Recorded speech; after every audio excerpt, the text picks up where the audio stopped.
हम लोग कहते हैं पहले का मौलवी समझा आगे पढ़ते हर चीज़ पर नाजायज का दाहा तो नाजायज, घर तो नाजायज, राजा तो नाजायज, तो हम कौन-सी लेते रहेंगे जो सब नाजायज बोलते हैं।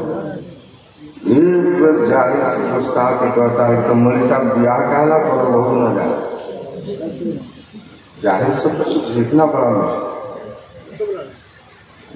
मौलवी साहब कहता ये नजायज तो जाहिर लगते को गुस्सा ही कहता तो मौलवी साहब ब्याह न करो बहुत नाजायज। जवाब जाहिरा बासत को मुश्किल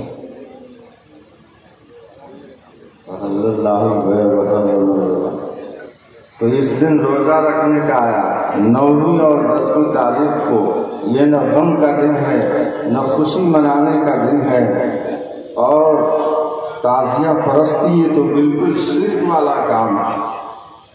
मुसलमान नहीं रहता जो ताज़िया बनाकर मिन्नतें मानता है, उसके सामने सर झुकाता है, उससे अपनी हाजतें मांगता है, मिन्नत मांगता है, ऐसा शख्स दायरे इस्लाम से खारिज हो जाता है। तो इसलिए ये मुसलमान उस दिन शिर्क भी करता है। कहता पहले का मौलवी सब ने वो सब इतना कहां करता है,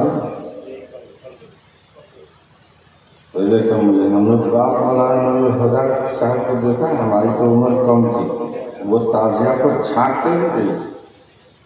तो वो मौलवी ना सुनेगा तुमको, आई रास्ता पहले पर जो मुरेठा बांध के चल रहा है तो कहे हम भाग लेते रुकते रहे भाग, ये टोपी पकड़ कर टोपी पहले रखा जेब में आपको दिया उसको।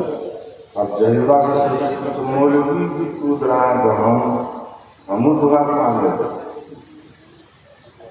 कहता कि लाठी खेलना जायज मौलवी साहब, अरे तो लाठी वही 10 तारीख को तुम तो बहादुर बन जाए आएगा, और उससे पहले कहता है लाठी खेलना जायज, और साल भर में बैठे रहे सो 10 तारीख को जाए तो जायज हो गए लाठी तलवार भागा। लाठी खेलना जायज है तो हर रोज खेलो मेरे भाइयों। तो काम की बात आ गई कुछ, तो आप कौन सी कहे, अब बेकामी बात सब कहे क्या, काम की बात तो कह दिए। अगर ताज़िया सवाब का काम होता तो हजरत इमाम हुसैन 60 हिजरी में शहीद हुए हैं।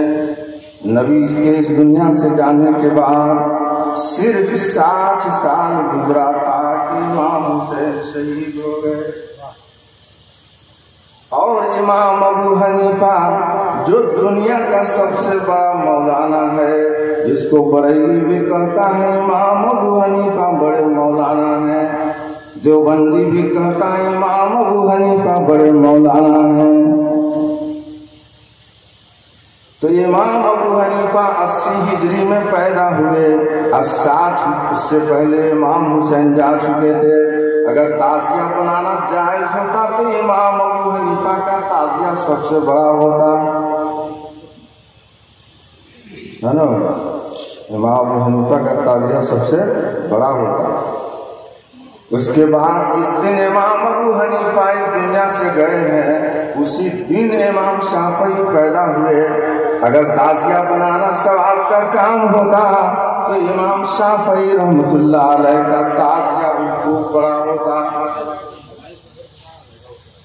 इमाम शाफई रहमतुल्लाह अलैह मदीने में इमाम मालिक मौजूद है इमाम अबू हनीफा के ज़माने में, मगर इमाम मालिक ने ताज़िया नहीं बनाया। अगर सवाब का काम होता तो इमाम मालिक का ताज़िया सबसे बड़ा होता। आखिर में इमाम हम्बल चारों इमाम में से इमाम हैं। अगर ताज़िया बनाना सवाब का काम होता तो इमाम मोहम्मद बिन हम्बल का ताज़िया सबसे बड़ा होता। अगर ताज़िया बनाना सवाब का काम होता तो पीरानी पीर शेख अब्दुल कादिर जिलानी का ताज़िया सबसे बड़ा होता। अगर ताज़िया बनाना सवाब का काम होता तो हजरत ख्वाजा मोइनुद्दीन चिश्ती का ताज़िया सबसे बड़ा होता। लेकिन किसी ने नहीं बनाया, बल्कि बनाने वालों पर लानत किया। फरमाया ऐसा शख्स मुशरिक हो जाता है। इसलिए मेरे भाई ईमान को बनाओ,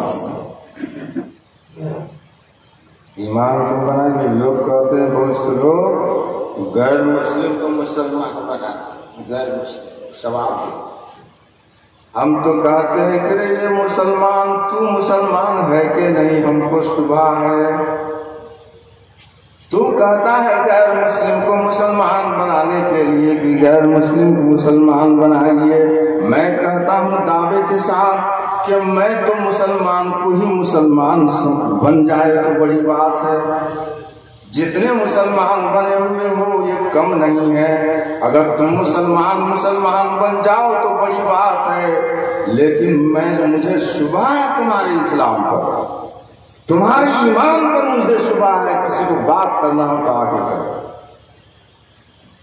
शिर्क वाला काम तुम करते हो, खुद मुशरिक मोमिन बने हुए हो, दूसरों को इस्लाम की दावत दो। तू ख़ेस्तन मस्त तेरा रहबरी, खुद ही गुमराह है, किसकी रहबरी करेगा। तो ताजिया बनाना ये लफंदुस मौलवी का काम है, जाहिल मौलवी का काम है। अगर चल बढ़ती दाढ़ी रखता तो क्या में बताइए, ये दाढ़ी कोई हिदायत की जमानत नहीं है, ये टोपी कोई हिदायत की जमानत नहीं है, जब तक कि उसका अकीदा कुरान और हदीस के मुआफिक नहीं हो, उसकी कोई जमानत नहीं। इसलिए मेरे भाइयों, सिर्फ ये साबित है कि 9-10 को रोजा रखा जाए, बल्कि इस पूरे महीने में भी जब चाहे रख सकता है। तिरमिज़ी की हदीस बहुत पहले आपने बहुत कम देखा करता है, अफज़ल श्याम बाद श्याम शहर रमज़ान शहरुल्लाहिल मुहर्रम। रमज़ान के बाद अगर किसी महीने में रोज़ा रखना सवाब का काम है तो यही महीना। मौलाना जो है उनको कहीं तकरीर करना पड़ेगा, तो उन्होंने कहा कि तकरीर के तो 2 साल ऐसे ही हो जाएगा, कुछ याद भी नहीं है। लेकिन सोचना भी ज़्यादा अच्छा नहीं लगता। जो मन में आएगा वही पढ़ो, जो मन में आएगा पढ़ेंगे। इसलिए मेरे भाइयों, ईमान को बनाओ। देवबंदी बरेली वहाबी के चक्कर में मत रहो, ईमान को मजबूत बनाओ।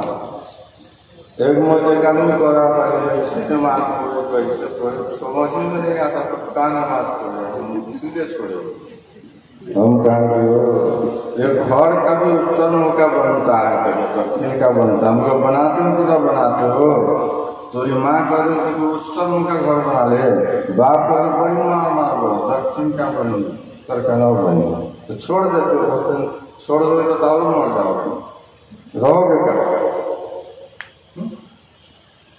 एक घर उत्तर दक्षिण पूरा पश्चिम सब बनाइए रहे हो, कोई कहता है नहीं ठीक नहीं हुआ, पाया हुआ तो रहना चाहिए था, बेकार पाया एकदम बना दिया, अब फिर भी बना रहे हो घर। हमने उससे कहा कि कोई मौलवी यहू कहा है वहाबी चाहे देवबंदी के नमाज न पढ़ो, तो कहा न कहा जो कि पढ़े में तरीका में ना फर्क है। तरीका में फर्क हो सकता है। हलवा बनाओ कोई हलवाई तो कोई में कुछ डाल रहा है, कोई में कुछ कम में मटेरियल डाल रहा है, मगर खा रहा है आदमी। तो बड़े बड़े उलमा ने चारों इमाम 4 तरह से नमाज पढ़े, चारों जन्नत में जाए। चारों की 4 राया, चारों को कौन है कि चारों जन्नत में, तो कोई जहन्नम में चला जाए। तो बहाना मत बना नमाज पढ़ेगा, हमको समझ में ना आवे कौन सही और कौन गलत। जैसे तोरे समझ में आवा तुमको हदीस दे देते, तुमको जैसे समझना समझो। आपको मौलवी का कोई काम नहीं,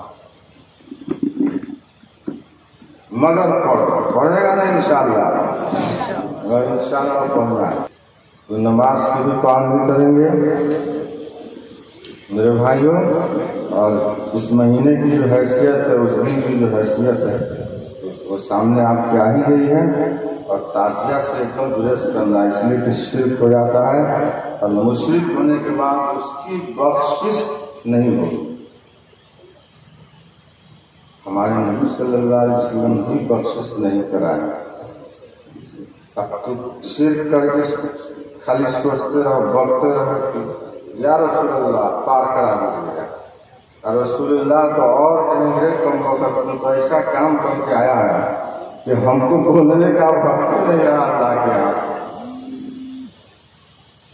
हम बोलेगा हम मुसलमान शिर्क का था, या रसूलल्लाह पहले हम ही को जो है दाखिल करा दिएगा। हमारे नबी ने तो ऐसा ऐसा काम करके आया है कि अब तो समझ, हम तो उसकी सिफारिश करेंगे, हम तो उसकी सिफात करेंगे अल्लाह के पास जो शिर्क से बच के आया होगा कम से कम। उसके बाद